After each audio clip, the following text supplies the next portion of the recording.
أعوذ بالله من الشيطان الرجيم بسم الله الرحمن الرحیم وما أرسلناك إلا رحمة للعالمین السلام علیکم ورحمۃ اللہ وبرکاتہ۔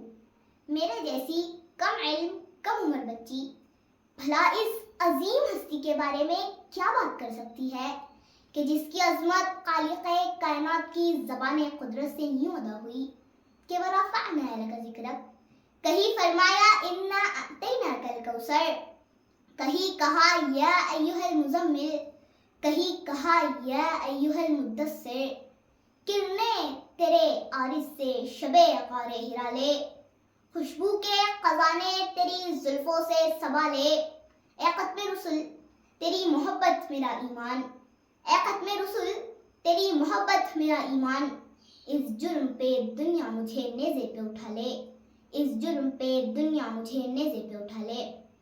سامعین، جب کفر و الحاد کے شعلے فضائے بطحا میں ہلچل مچا رہے تھے، ہر طرف تاریکیوں کا دور دورہ تھا، گھٹاٹو اندھیرا چھایا ہوا تھا، چھوٹی چھوٹی معصوم بچیوں کو زندہ دفن کر دیا جاتا تھا، غلاموں کے ساتھ جانوروں سے بھی بدتر سلوک کیا جاتا تھا، غریبوں کو پیروں تلے رون دیا جاتا تھا، انسانیت چیخ رہی تھی، سسک رہی تھی۔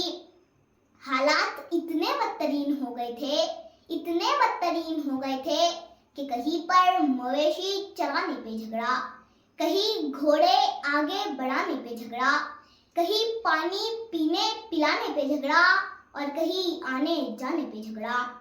یوں ہی روز ہوتی تھی تکرار ان میں، یوں ہی روز چلتی تھی تلوار ان میں۔ ان حالات میں نبوت کی ایک شمع نمودار ہوتی ہے جس نے جہالت کو انسانیت اور اندھیروں کو اجالوں میں بدل دیا۔ اللہ کے رسول نے سچائی کی تعلیم دی تو صدیق اکبر بنا دیا، عدل کا درس دیا تو عمر فاروق بنا دیا، سخاوت کی نگاہ اٹھائی تو عثمان غنی بنا دیا، اور شجاعت کا درس دیا تو علی مرتضیٰ شیر خدا بنا دیا۔ جتنے بھی لوگ ہیں احترام کے قابل، جتنے بھی لوگ ہیں احترام کے قابل، میں سب کو مانتی ہوں مگر مصطفیٰ کے بعد۔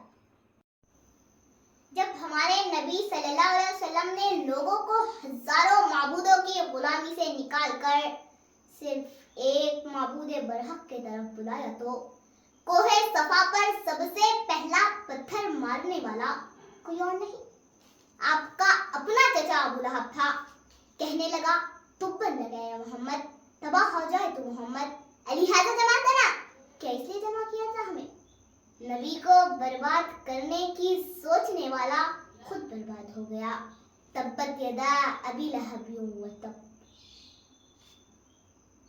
جب ہمارے نبی صلی اللہ علیہ وسلم طائف کے میدان میں لوگوں کو سمجھانے گئے تو آپ کے پیچھے گلی کے بچوں کو لگا دیا، وہ ہمارے نبی کو ستاتے، پتھر مارتے تھے، آپ کی جوتیاں مبارک خون سے تر ہو گئی تھی، آپ تھک کر بیٹھ گئے تو اللہ نے 2 فرشتوں کو آپ کے پاس بھیجا۔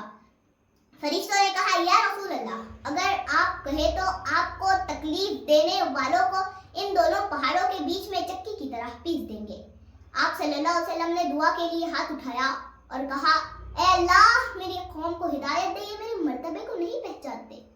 نبی نے سکھایا ہے دعائیں دے کے دشمن کو، نبی نے سکھایا ہے دعائیں دے کے دشمن کو کہ اکثر پھول سے ٹکرا کر پتھر ٹوٹ جاتے ہیں۔ آخر میں شعر کے ساتھ اپنی تقریر ختم کرتی ہوں کہ حسن یوسف دم عیسیٰ ید بیداداری، حسن یوسف دم عیسیٰ ید بیداداری، آنچا خوبا ہما دارند تو تنہا داری۔ شکریہ۔